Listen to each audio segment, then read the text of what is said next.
మీరు చూసారు కదా ఎపిసోడ్. స్టేజ్ పైకి పిలిచి ఒక టాస్క్ ఇవ్వలేదు, పాడివ్వలేదు, డైరెక్ట్ నువ్వు ట్రాన్స్జెండర్ అని ఆమె అడిగింది. ఈయన నీకు ఫ్యాన్స్ ఉన్నారా, నీకు ఫ్యాన్స్ ఉన్నారా అనుకుంటున్నావు అన్నారు. అంటే మనుషులకు ఫ్యాన్స్ ఉండరా, అంటే నీకే ఉంటారా తోపు అని ఇట్లా ఎంత అవమానించారో మీరు చూసారు కదా. నేను ఉన్నదే చెప్పాను. నేను ఇప్పుడు జెన్యున్గా ఏమైనా తప్పు చేసిన ఉంటే నాకు అభిజిత్ గారు పాపము గ్రీన్ లేబుల్ గుర్తు చెవులో చెప్పి రెడ్ లేపించాడు. నీకెందుకు అంత గుద్ద బల్పు నవదీప్గా, నీకు ఎందుకురా, నీకు ఆఫ్టర్ ఒక ఛాయిస్ ఇచ్చారు. కుక్కలాగా నువ్వు ఒక్కసారి నువ్వు చూసుకోవాలి. పక్కనుంది నీకు ఎందుకురా, నీ వల్ల నా జీవితం ఖరాబ్ అయింది. ఇప్పుడు తెలుసా, నీ వల్ల వాళ్ళు ఇద్దరు గ్రీన్ ఇచ్చే వాళ్ళని కూడా ఇప్పకుండా చేసినావు. ఏం పాపం చేసినా నీకు, నీ అన్యాయం చేసినా నీకు నాకు బంధం అన్నదమ్ములమ్మా, లేక మీ చుట్టాలు మా చుట్టాలు ఒకట, నీ పాలుడవా, ఎలా అలా నన్ను అవమానించావు, ఎంత ఘోరంగా తిట్టావు, నన్ను ఎంతో అవమానించేవాడు. అంత నీకు ఎందుకు అంత కుళ్ళు అంటే నేను ఎదుగొద్దా, నేను బిగ్ బాస్కి వెళ్ళొద్దా, నువ్వు వెళ్ళి నువ్వే సంపి లక్షల కోట్లు సంపాదించుకు బతావా, నేను ఒక పేద కుటుంబం నుంచి వచ్చాను రా, నన్ను ఎంత అవమానించారో నువ్వు.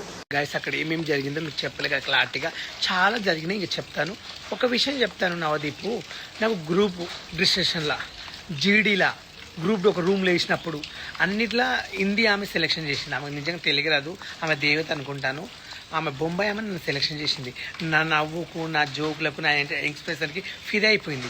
చేసి జీడీలో నన్ను ఓకే చేశారు, గ్రూప్ డిస్కషన్లో నన్ను చేశారు, మళ్ళీ మెయిల్ పంపించారు, ఓకే అయినావు, ఎగ్జామ్లో పాస్ అయినావు బాలన్నారు.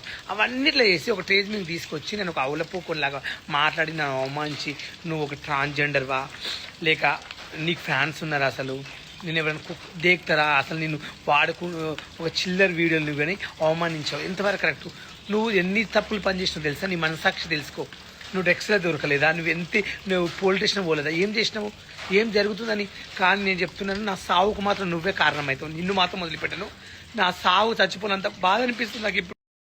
నవదీప్ అనే నేను ఇందు మూలముగా యావత్ తెలుగు ప్రజానికానికి తెలియజేయనిది ఏమనగా, బిగ్ బాస్ అనేది సమాజాన్ని రిఫ్లెక్ట్ చేసే ఒక స్మాల్ స్కేల్ మోడల్. రకరకాల మైండ్ సెట్స్, యాటిట్యూడ్స్, ఆలోచనలు ఉండే మనుషుల మధ్యలో 100 రోజులు బతుకుతున్నప్పుడు ఎవడెవడో ఏదేదో అంటారు. అన్నప్పుడు ఆ మాటలను మనం ఎలా తీసుకుంటాం, ఎలా రియాక్ట్ అవుతాం, ఎలా మనల్ని మనం కండక్ట్ చేసుకుంటాం అనేది పాయింట్. దాని టెస్టే అగ్ని పరీక్ష. మాకు కంటెస్టెంట్స్ డేటా ఇస్తారు. ఇప్పుడు వాళ్ళ పోస్ట్కి జనరల్గా జనం ఇంటర్నెట్లో ఎలాంటి కమెంట్స్ పెడుతున్నారు, వీళ్ళు ఎలా రియాక్ట్ అవుతున్నారు, వాళ్ళకు వచ్చే నెగిటివ్ కమెంట్స్ ఏంటి, ఇవన్నీ జనరల్గా చూసి సమాజంలో నుండి వాళ్ళకు వచ్చే నెగిటివ్ కమెంట్స్తో వాళ్ళ ఎమోషన్స్ని ట్రిగర్ చేసే ప్రయత్నం చేస్తాం. Right? It will test their ability to conduct themselves. We have to test. ఎవడో కమెంట్ పెట్టినట్టు నేనేదో అంటాను. కంటెస్టెంట్ రియాక్షన్ ఎలాగైనా ఉండొచ్చు, పర్సనల్గా తీసుకోవచ్చు. మీ ఒపీనియన్ మీది, I like what I'm doing, I will continue to be like this అనొచ్చు.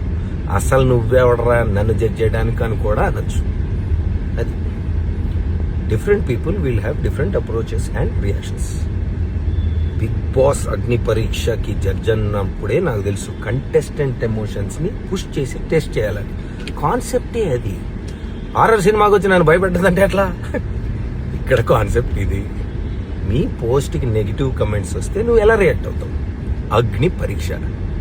సమాజానికి ఏం మెసేజ్ అంటే నేను కాదు, బిగ్ బాస్లో పార్టిసిపేట్ చెయ్యాలనుకునే వాళ్ళకి ఏం మెసేజ్ ఇస్తారు అని.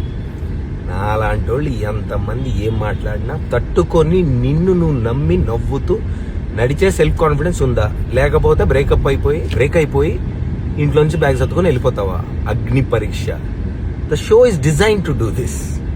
If you can't handle negative comments, ఇంటర్నెట్కి రావద్దు, అగ్ని పరీక్షకి అసలు రావద్దు. Heat will only increase. Thank you. Good night.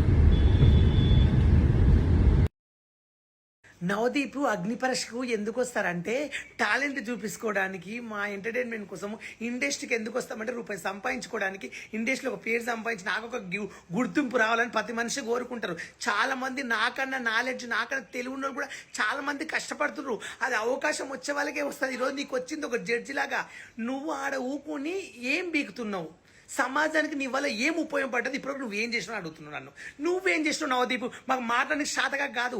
మీరు ఒక జడ్జెస్ కాబట్టి ఒక రెస్పెక్ట్గా అక్కడ మీరు అడిగే క్వశ్చన్ నేను సమాధానం ఎందుకు చెప్పలేదు తెలుసా? నాకు ఒక గౌరవం ఉంది, ఆత్మగౌరవం. నేను ఇండస్ట్రీ వాళ్ళు తొలగిస్తారు. ఇండస్ట్రీ ఒక పేరు ఉంది, ఇండస్ట్రీ అన్నం పెడుతుంది మా అందరికీ. కాబట్టి ఇండస్ట్రీ వల్ల మీకు పేరు రావద్దని అనలేదు. నాకు రివర్స్ నేను అక్కడ కూర్చొని మీరేం బిక్తుర్రు ఇప్పుడు బిగ్ బాస్ సమాధానానికి ఏం ఉపయోగపడ్డారు అని నేను అడిగేవాని క్వశ్చన్. ఎందుకు అడిగంటే మీరు అక్కడ జడ్జెస్ కాబట్టి ఒక స్థానం ఇచ్చారు కాబట్టి అక్కడ అగ్ని పరీక్షలు పిలిపించుకుని సంతకాలు పెట్టించుకుని అది చేసి ఒక రూమ్ లేసి 3 రోజులు నరకాన్ని చూపించుకుని మేము భరించాం. ఎందుకు తెలుసా? బిగ్ బాస్కి రావాలని. నవదీపు నువ్వు అంటున్నావు కదా సమాజానికి ఏం ఉపయోగపడతావు నువ్వు బిగ్ బాస్ పంపిస్తాను. ఇంతవరకు వెళ్ళిన 150 మంది సమాజానికి ఏం ఉపయోగపడ్డారు? బిగ్ బాస్ కొన్ని వాళ్ళందరూ నేరాలు బెట్టింగ్ అప్పులు మోసం చేసిన వాళ్ళు పోలేరా? నేను ఏం మోసం చేసినా నేను ఎందుకు వద్దు? నాకు అధికారం లేదు చెప్పండి. ఒకటి ఇప్పటికైనా నాగార్జున సార్ అండ్ మా టీవీ ఎగ్జామ్ అని రఘు సార్ ఓనర్ గారు ప్లీజ్ ఇప్పటికైనా నేను వస్తే రేటింగ్ వస్తుంది, నా వల్ల ఎంతో ఎంటర్టైన్మెంట్ ఉంటుంది. నేను బిగ్ బాస్కి వచ్చేది ఎంటర్టైన్మెంట్ కోసము, ఫన్నీ కోసం, జనాలు నవ్వుపేయడానికి, ఇంకోటి నా ఫ్యామిలీ కోసం. నాకు దీనివల్ల ఉపయోగపడితే ఒక పేరు వస్తే రూపం వస్తాను ఆలోచనతో నేను ఇన్ని రోజులు కష్టపడి వీడియోలు చేసుకుంటూ వచ్చాను.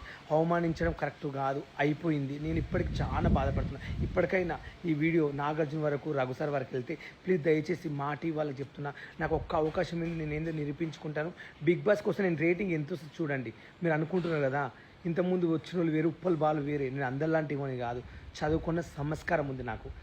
మా అమ్మ నాయన నేర్పించిన గౌరవాన్ని నేను ఇప్పటివరకు తీయలేదు, తీయను కూడా.